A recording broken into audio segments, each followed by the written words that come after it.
मन अति सुंदर सीरियल की कहानी इस समय जिस मोड़ पर पहुंच चुकी थी, वहां हर दिन नया रहस्य खुल रहा था।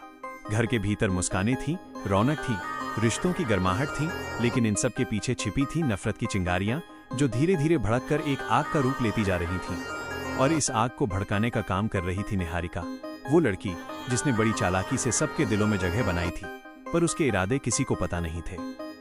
जी हाँ दोस्तों, अगर वीडियो को लाइक नहीं किया तो लाइक करें और चैनल को सब्सक्राइब जरूर करें दोस्तों। निहारिका का गुप्त उद्देश्य। निहारिका के चेहरे पर हमेशा एक बनावटी मासूमियत छाई रहती थी। जो उसे नहीं जानता वो यही समझता कि वो कितनी भोली, सरल और खुशमिजाज लड़की है। लेकिन जो लोग दिल की धोखेबाजी समझते थे, वे उसकी आंखों की गहराई में छिपी चालाकी भी पढ़ सकते थे। निहारिका इस घर में आई थी एक ही मकसद से, राध्या को हमेशा हमेशा के लिए प्रथम की जिंदगी से दूर करना। राध्या, जिसे घर में प्रेम से फूल गोभी कहकर भी छेड़ा जाता था, अपनी भलमनसाही, सरलता और दिल की सफाई के कारण सबको पसंद आती थी। लेकिन कुछ लोगों को ये पसंद नहीं था, खासकर दादी और निहारिका को। दादी चाहती थी कि प्रथम की शादी किसी ऐसी लड़की से हो जो उनके आदेशों पर चले और घर की प्रतिष्ठा बढ़ाए। लेकिन राध्या का भोला स्वभाव और उसके बार बार किसी न किसी मुसीबत से बच जाने की अजीब किस्मत दादी को अंदर से चिढ़ाती रहती थी। और निहारिका तो जैसे अपने दिल में कोई गहरा बदला लेकर बैठी थी। उसे राध्या की भोलापन नहीं, बल्कि प्रथम का राध्या पर बढ़ता झुकाव चुभता था। धोखे की शुरुआत। निहारिका ने धीरे धीरे दादी को अपने पक्ष में कर लिया था। दोनों अक्सर कमरे में बंद होकर राध्या को हटाने की योजनाएं बनाने लगी। दादी ये मानने लगी थी कि जैसे तैसे राध्या को घर और प्रथम की जिंदगी से निकालना ही होगा, नहीं तो उनका वंश, उनकी परंपरा और उनका इज्जत का संसार खतरे में पड़ जाएगा। लेकिन राध्या को इन साजिशों की कोई भनक नहीं थी। जी हाँ दोस्तों, अगर वीडियो कभी तक लाइक नहीं किया तो एक लाइक करें और चैनल को सब्सक्राइब जरूर करें दोस्तों। वो तो उसी मासूमियत से सबके लिए चाय बनाती, पूजा करती और पूरे घर को हंसी से भर देती। इसी दौरान निहारिका ने एक ऐसा प्लान बनाया जिससे वो सोचती थी कि इस बार राध्या किसी भी हालत में नहीं बचेगी। झूमर वाला दिन, खतरनाक साजिश। घर में उस दिन महापूजा आयोजित की गई थी। पूरा हॉल फूलों से सजा था, दिए जल रहे थे, मेहमान आने वाले थे और घर में एक अलग ही रौनक थी। सबसे ऊपर हॉल के मध्य में एक विशाल, खूबसूरत और भारी झूमर टंगा हुआ था, जो वर्षों से इस हवेली का गौरव माना जाता था। निहारिका ने इसी झूमर को अपने प्लान का हथियार बनाने का फैसला किया।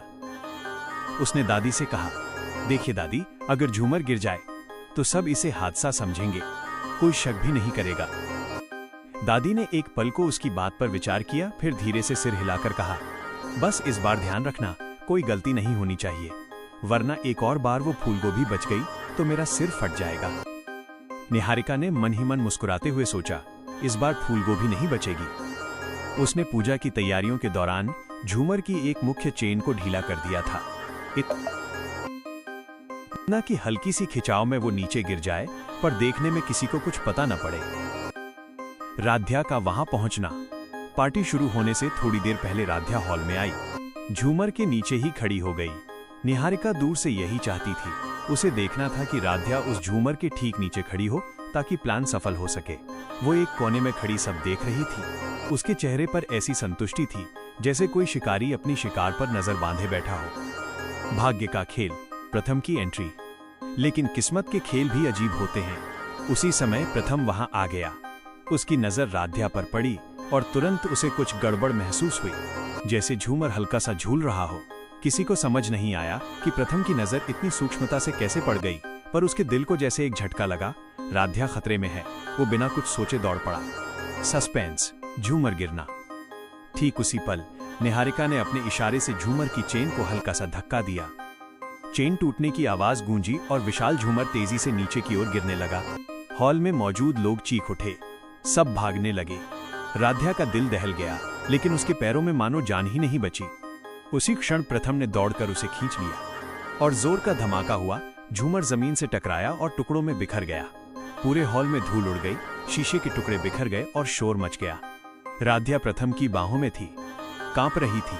उसकी आंखों में डर था, लेकिन साथ ही राहत भी। दादी की खीज और निहारिका का सदमा। दादी दूर से ये दृश्य देख रही थी। उनके मुंह से निकल गया, फिर बच गई। ये लड़की आखिर बनी किस मिट्टी की है? निहारिका का चेहरा सफेद पड़ गया। उसके दिमाग में गूंज रहा था, ये कैसे हो गया? प्रथम यहाँ कैसे आ गया? मेरा प्लान बिल्कुल परफेक्ट था। जी हाँ दोस्तों, वीडियो को अभी तक लाइक नहीं किया तो लाइक कर दे और चैनल को सब्सक्राइब नहीं किया तो प्लीज चैनल को जरूर सब्सक्राइब करें दोस्तों, क्योंकि जो वीडियो आएगा वो हम आपको दिखाने की कोशिश करेंगे। उसे समझ नहीं आ रहा था कि उसकी इतनी सोच समझकर बनाई योजना उस एक क्षण में कैसे ध्वस्त हो गई। भोले बाबा की रहस्यमयी सुरक्षा। पूरी घटना के बाद दादी और निहारिका दोनों ही देख रही थीं कि राध्या कैसे बार बार मौत से बच जाती है। निहारिका ने दादी से झुंझलाते हुए कहा, दादी, कहीं न कहीं कोई न कोई ताकत इसे बचा लेती है। ऐसा कैसे हो सकता है? जो लड़की इतनी भोली है वो बार बार बच कैसे जाती है? दादी ने जोर से कहा, मतलब साफ है, भोले बाबा इसका साथ दे रहे हैं। लेकिन बेटा, हम भी हार मानने वालों में से नहीं हैं। उनकी आंखों में एक बेचैन डर भी था और दृढ़ निश्चय भी। परिवार को भनक तक नहीं। राध्या और प्रथम के अलावा बाकी परिवार को इस साजिश की कोई भनक नहीं थी। सबने इसे एक हादसा माना। कोई संदेह भी नहीं हुआ कि घर की बहू को जानबूझकर मारने की कोशिश की गई थी। और निहारिका ने इतनी मासूमियत से आकर कहा, अरे राध्या, तुम ठीक तो हो?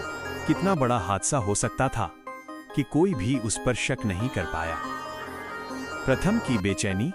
लेकिन प्रथम अंदर से बेचैन था। वो समझ नहीं पा रहा था कि क्यों उसे बार बार लगता है कि राध्या को कोई नुकसान पहुंचाने की कोशिश कर रहा है। वो राध्या की तरफ देखकर बोला, तुम्हें समझ क्यों नहीं आता राध्या? तुमको संभल कर रहना चाहिए। जब भी तुम किसी खतरे में आती हो, मेरे दिल में अजीब सा डर बैठ जाता है। जैसे? राध्या ने धीरे से पूछा। जैसे क्या? प्रथम एक पल रुका। कुछ कहना चाहता था पर कह नहीं पाया। बस इतना बोला, जैसे तुम्हें खोने का डर। राध्या हकबका गई।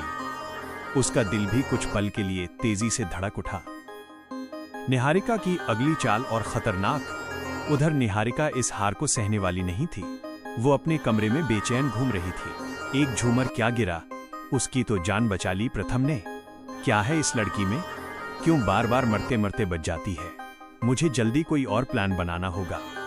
दादी आई और बोली, निहारिका, गुस्से से नहीं, दिमाग से काम लो। झूमर गिराना ठीक था, पर अब हमें और भी सावधानी से काम करना होगा। इस बार कोई ऐसा तरीका सोचना होगा जिसमें न तो शक हो न बचने का मौका। निहारिका ने दादी की ओर देखा और मन में सोचा, अब की बार मैं ऐसा जाल बिछाऊंगी जिसमें राध्या खुद ही फंस जाएगी और कोई उसे बचा नहीं पाएगा, चाहे प्रथम ही क्यों ना हो। प्रथम और राध्या के बीच बढ़ती निकटता। उधर हादसे के बाद प्रथम और राध्या की दूरी कम होने लगी थी। राध्या के मन में धीरे धीरे प्यार बढ़ता गया प्रथम के लिए।